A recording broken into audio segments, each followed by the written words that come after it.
Shika. Tuko kwa sisi kwa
Jesus Christ, boy,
Mommy, I like it. I can go for a microfinance bank.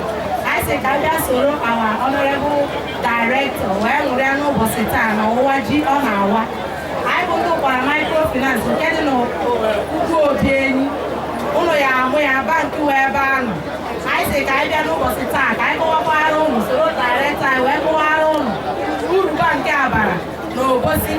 Makia Jimaro Bossy Opara. I wait here Opara Obosi, Opara Microfinance Bank. Na bank ya, onu be na bank ya, you have no choice. I get very own ya. I get yellow, no teach. Na micro loans. He is your better, I get go better, go this one, then another one, without you knowing, the loans. I will savings account, current account, account, educational account. The account so good. I got a loan on another book here. My own in a deposit into this bank. That director I say, Kachina can put me in negotiate. It didn't name another UG account. I got a so what you wait to forward. We are back to work. I ask Kachina can put me in negotiate. Na mommy I na omunai it has catch like a soon na Jesus Christ don ya wan dawo tugu ya gozu e ko ti ya ka da ga duru dawo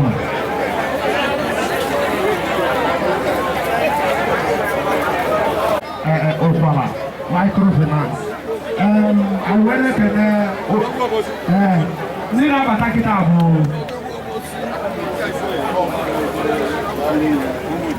Who is the chairman? Okay. ndị nna ahụ bute nwa ọfa agbata kịta ebe nne nna ya si anyị na-asụ ụlọ nnọọ kedu onye ya agwazi anyị obere okwu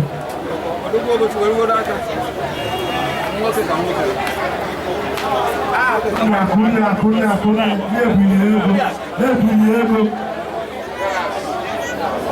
ọdụgbo obodo onye ibe ọzọ anyị na-ekwu okwu ogogo na arụ ike ka anyị na-ayọ n'ebe elu maka na uche gburu ya ala eje na-ahata ihe ka agba anyị ume na mbata ya ịkụ anyị si erute obodo gbarụ ya bịa o nwere ndị jebe ebu na-ejuru ya tụ ụlọ mana nke maka onye obodo na-abịa na-ajụta ese n'ikwu na ibe ya na-abụkwu maka obodo niile na ọ bụ maka sọsọ obodo ya jide ka iji nwanne ma wee jide ka iji ịkọ anyị na-erute ikwu nne nna anyị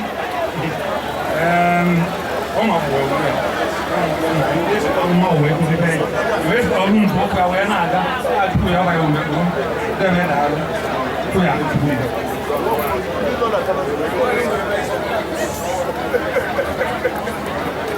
àwọn ẹ̀kẹ́rẹ́kọ́ àwọn ọ̀nà ìgbẹ̀kọ́wà ndị mụta nna m ọrụ akwụkwọ ọkụrụ esi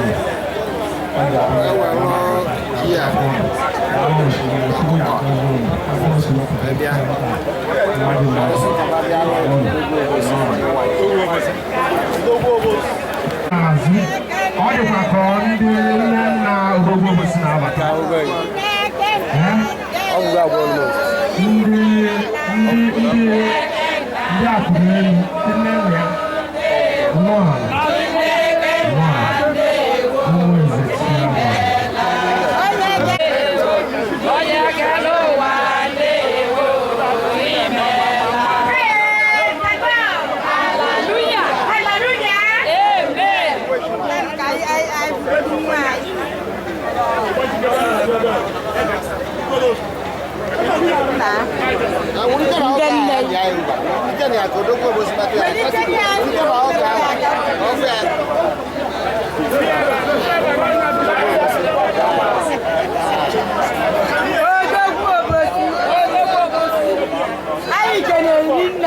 and no bina kai di paripo aya na je joko na nkaba wa mu je ke ya gbonde aya na mu kan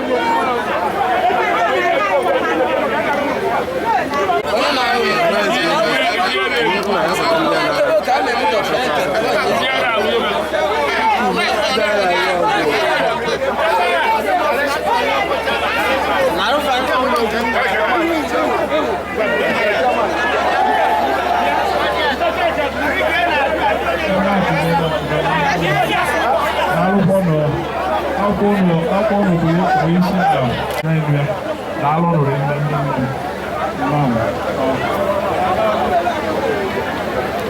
ndị ya na-ekele ụbọchị ndị etu uru bụba n'azụ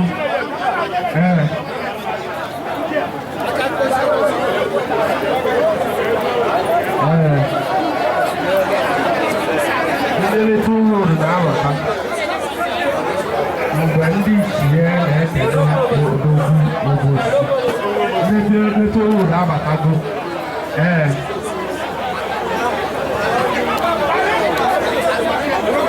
ndị etu uru na-abatago anyị na-asị etu uru nụọ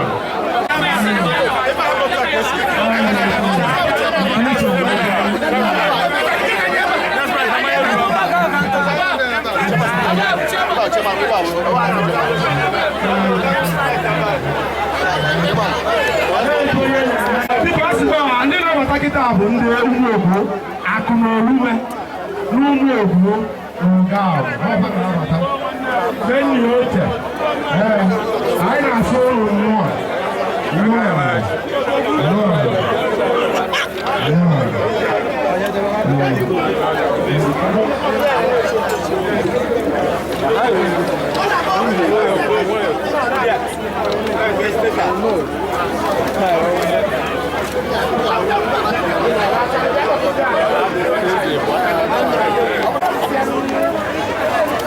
Obosi Makani. odogwu obosi ịka aka mmadụ ka nwa si adụ ịmụrụ obi ọgaranya ihe adụ ka ekele ike na-agwa ihe na-ekele anata anyị nyere ya ọgbọ nka ma alụri nne obosi ekele mụrụ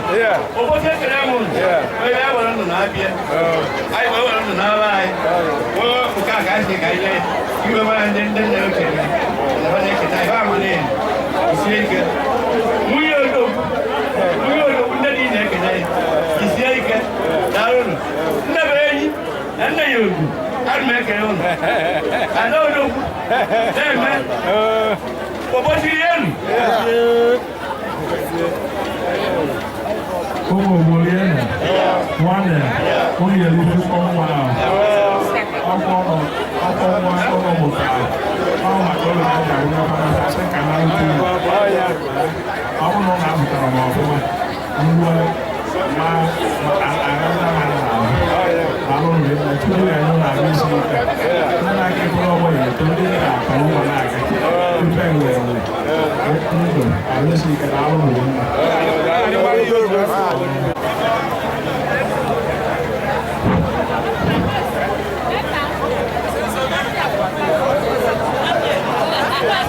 biko anyị nwere ezigbo ndị egwu respect biko anyị na-ere ebe dị ka akwụkwọ a anyị pụtara orugbo ebe anyị na-emu respect ka ụlọ batabasịa ka ibe ndị na-emebe ka anyị si ka esi asị ya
onye na-afụ maka solar light na Nigeria niile chiefs Haimon Udemba aka mgbosi bụ obosi ọ bụrụ oge aka mgbosi elosi ọlọmụnye akwụkwọ obosi niile dị wetụalụ aka ndị iche sotualụ odogwu obosi sotualụ ihe ọmụmụ obosi etualụ echibe ya echichi aka mgbosi ụbọchị ụkwụ Thank you.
Igbo. Yes.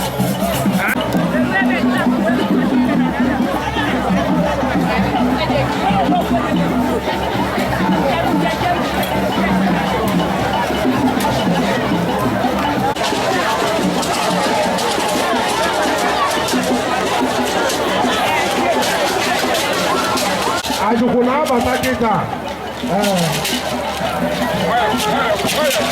Ajukwu na-abata kịta. Ọwụ ikolobịa, ọ ga-eche eme ya. Ọ ga-eche eme ya. Ọwụ ikolobịa, ọ ga-eche eme ya. Anyị nwere. O mechara, ọ bụ ụmụ mmụọ odogwu.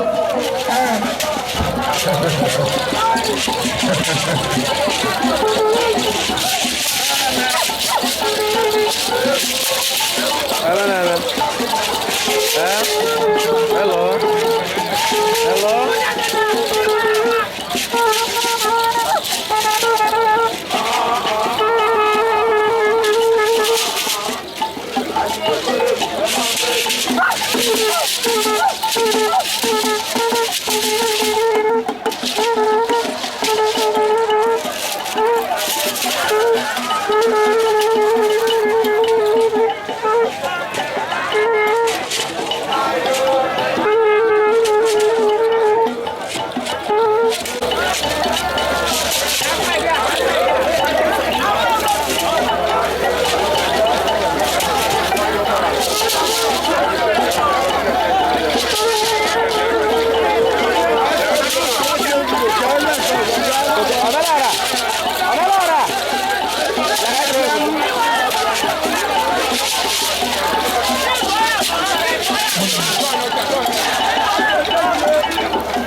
Potakuwa ni baka ko ya. Ko ko bele. Tie flash.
Ini kok tanya nenek onye bu. Ai malah onye bu.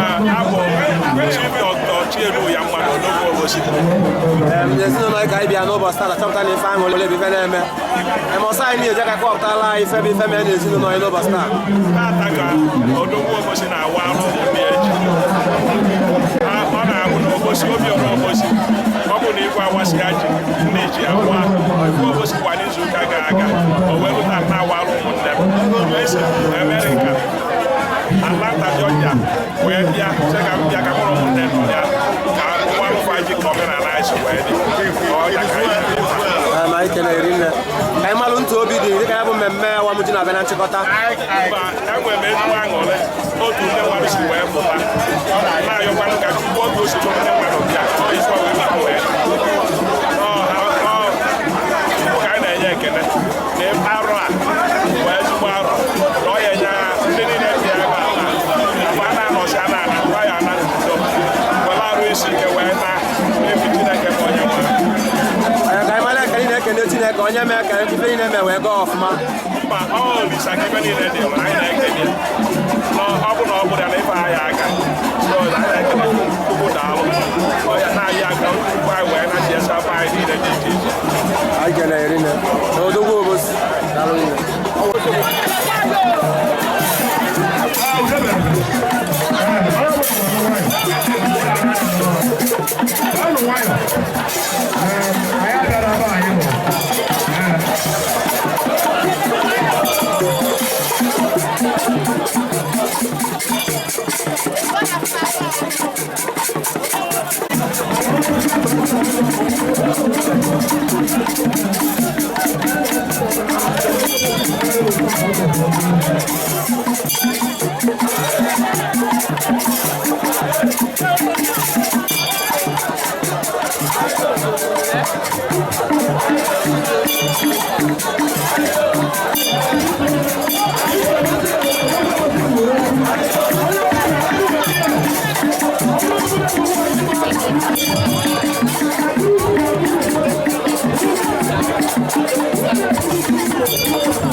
last year in America, while 2013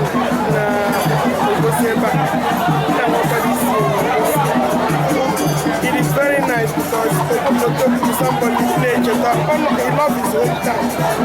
He loves people. He helps people.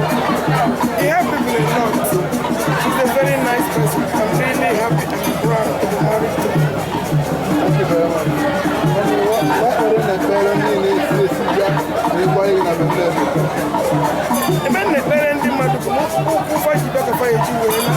The good Lord will grant all of them journey next.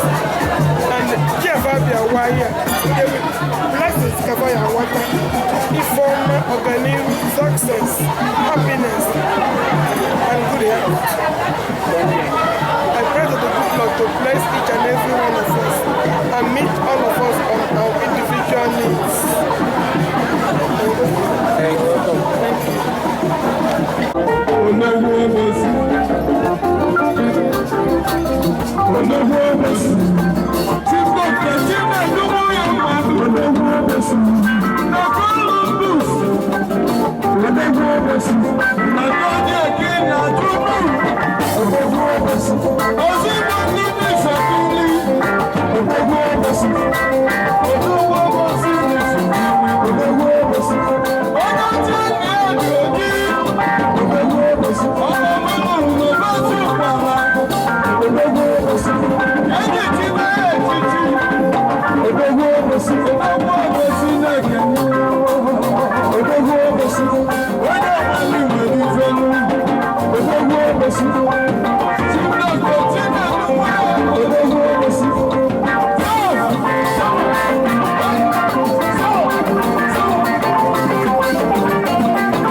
Wow.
ọ na-agakwu oge ochie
Onye ọzọ n'ụwa ọzọ, ụwa ga-abasị onye ọbụla.